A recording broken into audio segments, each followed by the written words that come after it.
ایک بزرگ تھے شیخ عبداللہ صومعی رضی اللہ تعالی عنہ. یہ نہر کنارے وضو کر رہے تھے تو کئی دنوں کے فاقے تھے. کیا دیکھا کہ پانی کی سطح پر بہتا ہوا ایک خوش نما سیب آیا تو اشتہا غالب ہوئی، اس کو پکڑا اور کھا لیا. جب کھا چکے تو پھر خیال آیا یہ تو میرا تھا ہی نہیں، یہ تو مال لقطہ تھا تو میں نے اس کو کھا لیا. اب اس کا مالک کیسے ملے؟ جس سمت سے پانی آ رہا تھا اس سمت سفر شروع کر دیا. کئی دنوں کی مسافت کے بعد دیکھا کہ ایک باغ ہے جس کی شاخیں اس پانی کی طرف لٹک رہی ہیں. سمجھ گئے کہ یہیں سے گرا ہوگا اور میں نے کھا لیا. خیر باغ میں پہنچے، مالک سے ملے، کہا کہ یوں میں نے ایک سیب کھا لیا ہے اور میرا غالب گمان یہ ہے کہ اس باغ کا وہ سیب تھا، تو میں معافی مانگنے آیا ہوں، یا پھر بتائیں کہ اس کا ہرجانہ کیا ہوگا. جب مالک باغ نے یہ بات سنی، وہ بھی صاحب نظر تھے، سمجھ گئے یہ تو کوئی در یگانہ ہے، یہ تو کوئی گوہر یکتا ہے. تو تیور بدل لیے، کہا ایسے تو نہیں معافی ملے گی. کہا حضرت کیسے ملے گی؟ کہا 12 سال تک میرے باغ کی گوڈی کرنا پڑے گی. اللہ اکبر. اور ایک شرط اس کے علاوہ ہوگی. کہا ٹھیک ہے، میری غلطی تو معاف ہو جائے گی نا. 12 سال تک باغ کی گوڈی کرتے رہے.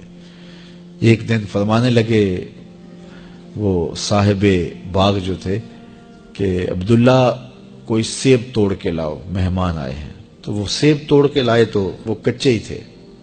تو کہا تم 12 سال ہو گئے ہو سیبوں کے باغ میں رہتے ہوئے، تمہیں پتہ نہیں کہ کچے سیب اور پکے سیب کیسے ہوتے ہیں؟ کہا حضرت مجھ سے قسم لے لیجئے 12 سال میں ایک دفعہ بھی نظر اٹھا کے سیبوں کی جانب نہیں دیکھا. ایک سیب کھایا تھا، میں تو اس کی سزا بھگت رہا ہوں، میں تو گوڈی کرتا ہوں، اوپر کبھی نظر بھی میں نے نہیں اٹھائی. سینے سے لگا لیا. کہا ایک شرط تمہاری پوری ہو گئی، اب دوسری شرط ہے کہ میری ایک بیٹی ہے جو آنکھوں سے نابینا ہے، کانوں سے بہری ہے، بول سکتی نہیں، اور وہ اپاہج بھی ہے، چل بھی نہیں سکتی. اس سے تمہارا نکاح کرنا چاہوں گا، اگر تمہیں قبول ہے تو معافی ہو جائے گی. کہا ٹھیک ہے جی قبول ہے، میرا گناہ معاف ہو جائے، میں زندگی کاٹ لوں گا، کوئی بات نہیں ہے. خیر نکاح ہو گیا. کہا کہ یہ کمرہ ہے، یہاں آپ کی زوجہ آپ کی منتظر ہے.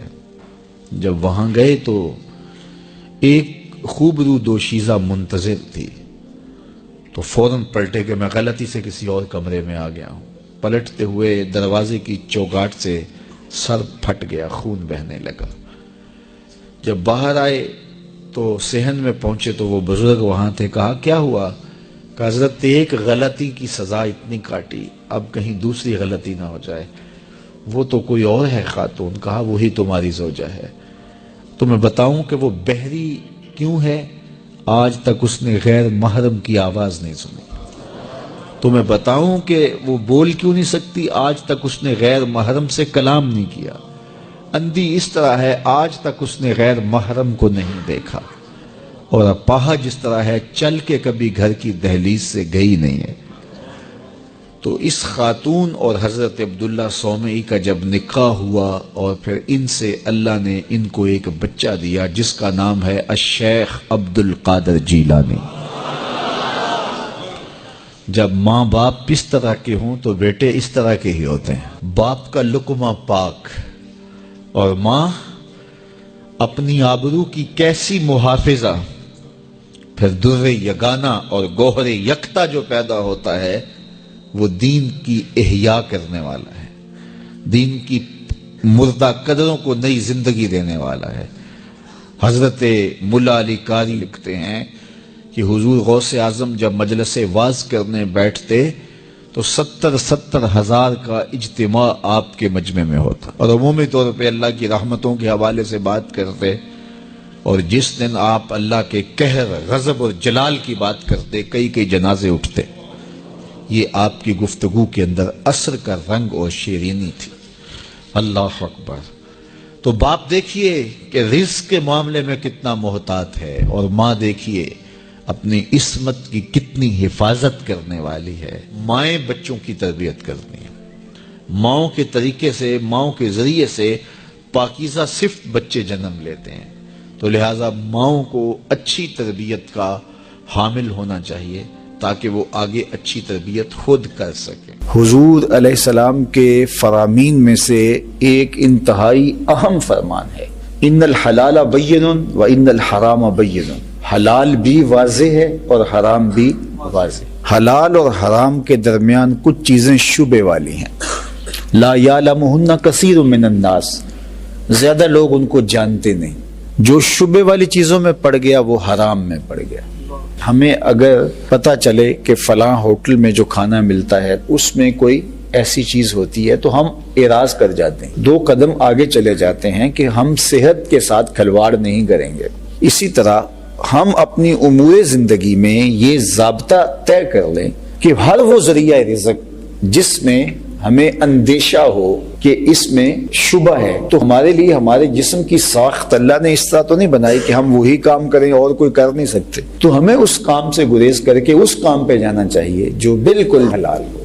تو مشکوک کو بھی اختیار نہیں کرنا اور حرام سے تو مکمل اجتناب کرنا ہے، بلکہ بعض امور جائز بھی ہوتے ہیں لیکن وہ خلاف اولا ہوتے ہیں، اور خلاف اولا ہونے کی وجہ سے ان کو بھی ترک کر دیا جاتا ہے۔